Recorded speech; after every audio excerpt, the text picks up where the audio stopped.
Who should the Knicks target in the 2020 NBA Draft? What's up, everyone? This is More Hoops.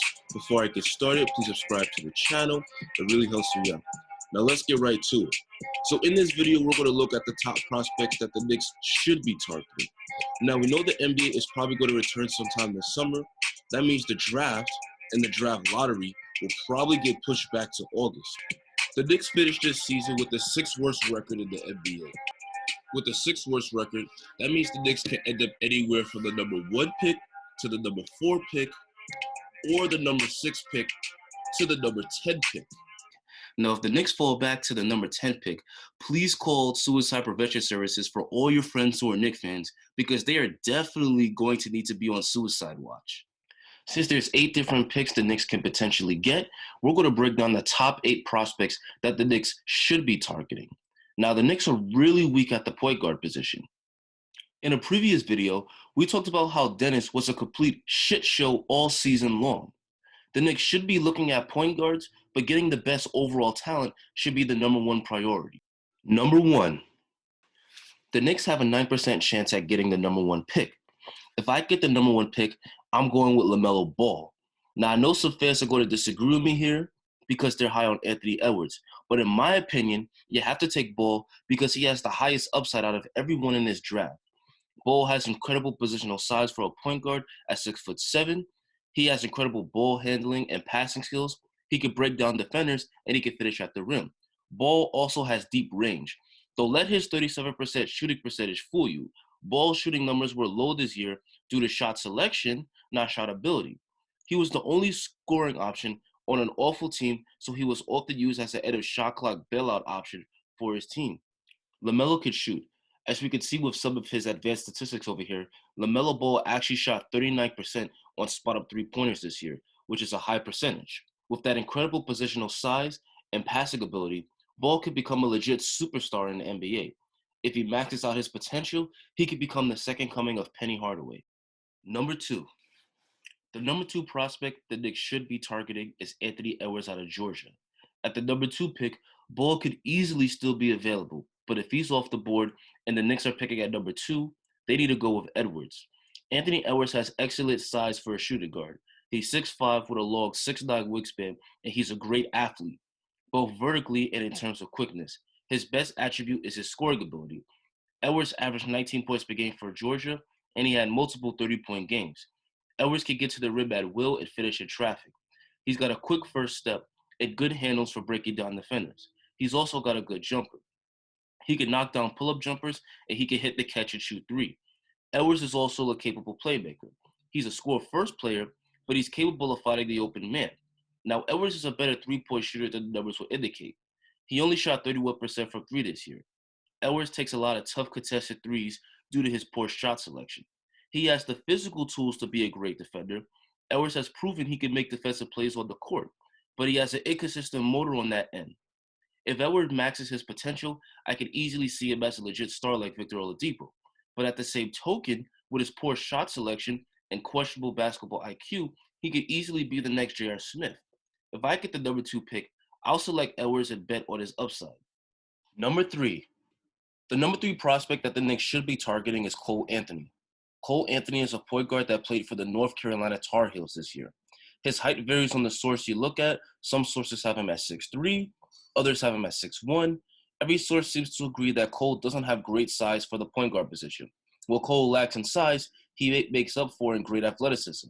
He's got an elite 43-inch vertical and great quickness. With this athleticism, he's able to penetrate and get in the paint at will.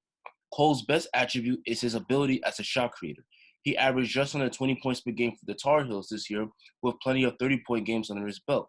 He's got a nice pull-up jumper from mid-range, and he can knock down catch and shoot 3-pointers. Cole shot 36% from 3 this year, which is solid. He's a very good rebounder for a guard, evidenced by his near 6 boards a game. He also plays hard on the defensive end. Now, a lot of fans are going to be scared off by the fact that Cole only shot 39% from the field this year.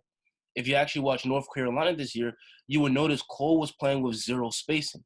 Every time he attacked the paint, he was taking on 2 to 3 help defenders. His shooting numbers will improve with better spacing in the NBA. Cole's scoring and shooting ability makes him a potential all-star. Cole Anthony is also a home product. He's the son of former NBA player Greg Anthony, and he grew up in Manhattan, New York. Drafting Cole would be a great storyline. Now, while I am high on Cole Anthony, if the Knicks get the number 3 pick, I'd seriously consider trading up.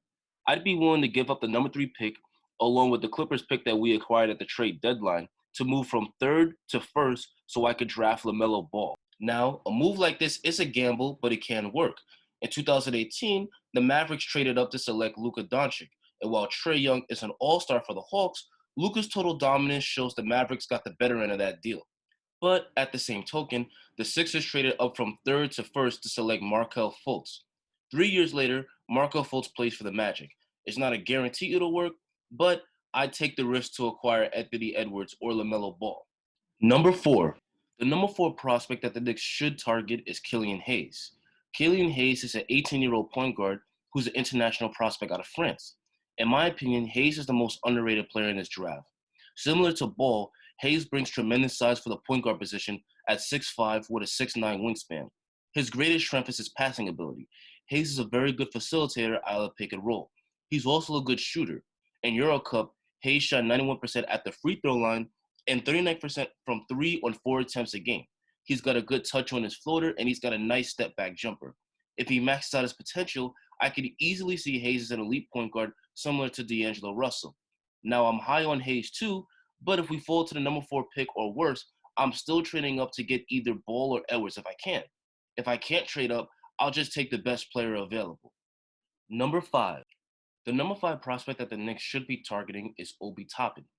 Now, I know the Knicks have a huge hole at the point guard position, but the Knicks need to go for the best player available and not the best fit. Toppin has all-star potential. Obi is a 6'9", 220-pound power forward who plays for Dayton. Obi Toppin's greatest strength is definitely his scoring ability. Toppin averaged 20 points per game on a very efficient 63% shooting from the floor. It was leading Dayton to one of the best records in college basketball. Toppin is a well-rounded scorer that can burn you in a variety of ways. Toppin can post up and has footwork and touch around the rim. He can back down and finish with a drop step, or he can back down and finish with hook shots with either hand. Toppin is overall very skilled operating on the block.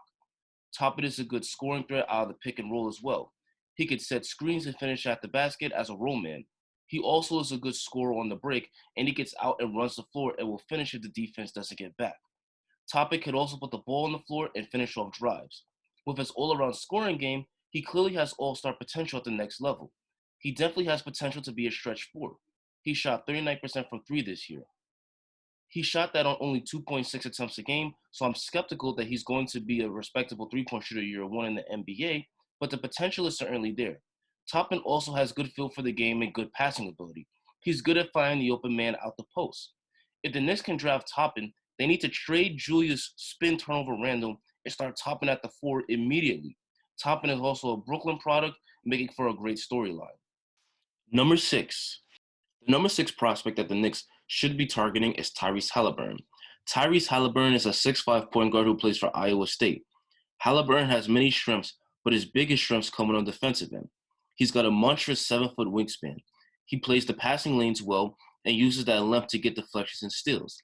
He averaged an impressive 2.5 steals a game this year. With his size, he could easily be someone who can guard 1 through 3 once he adds more muscle. Haliburton's greatest strength on the offensive end is his passing ability.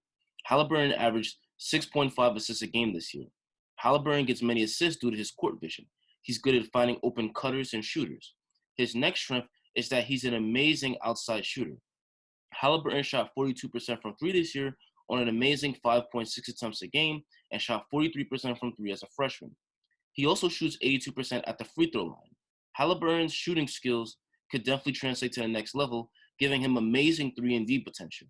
Now, while Haliburton has many strengths, I personally don't see an all-star upside. I know many fans are going to come at me in the comments section, but Haliburton lacks the driving ability and off-the-dribble ability to be an elite point guard. Haliburton rarely shoots out of pick and rolls and always looks to pass. In the NBA, elite point guards need those skills. I see Haliburton more of a solid starting point guard like Patrick Beverley or George Hill than an all-star point guard. But I could be wrong. Number 7. The number 7 prospect that the Knicks should be looking at is Tyrese Maxie. Tyrese Maxie is a 6'3" shooting guard who played for the University of Kentucky. One of his strengths is his abilities as a driver. He has a quick first step and he's got good finishing moves at the rim. Now, Maxie is not a strong passer, but he has decent playmaking skills. Maxie can hit pull-up jumpers and he can hit three-pointers, but not at a high rate. He only shot 29% from three this year. He's also a good defender. If he develops that shot, Maxie can be an all-star at the next level like Donovan Mitchell. Both Maxie and Mitchell are undersized shooting guards who are good at driving. But in order to reach that potential, Maxie has to become a better shooter. Number 8. The number 8 prospect that the Knicks should be targeting is Deni Avila. Deni Avila is a 6'9", 225-pound international prospect out of Israel. Deni has good size at 6'9", meaning he could play the 3 or slide over to the stretch 4 position. Now again, I know the Knicks need a point guard badly, but they need to go best player available, and I think Deni has all-star potential. He's a high IQ player. He's a pretty good passer and facilitator out the pick and roll. With his passing ability, Deni has the potential to be a point forward. He's also a good defender that can guard post players and provide help defense and force misses at the rim. Along with being a good defender, he has potential as a shooter. Avila shot 37% from 3 on 3 3-pointers a game, but he also only shot 50% from the free throw line. So while the potential to be a good shooter is there, it's far from a guarantee. He has some driving ability and he could create his own shot off the dribble, but he's not great at that area of his game yet. Deni is better off as a creator out of the pick and roll. Now, naturally, Deni will get compared to Luka Doncic. I don't see that potential, but with his shooting and passing, I could see him an all-star at the next level like Gordon Hayward. Do you agree with the list or do you disagree with the list? In the comment section below, tell me who you want the Knicks to select in the upcoming NBA draft.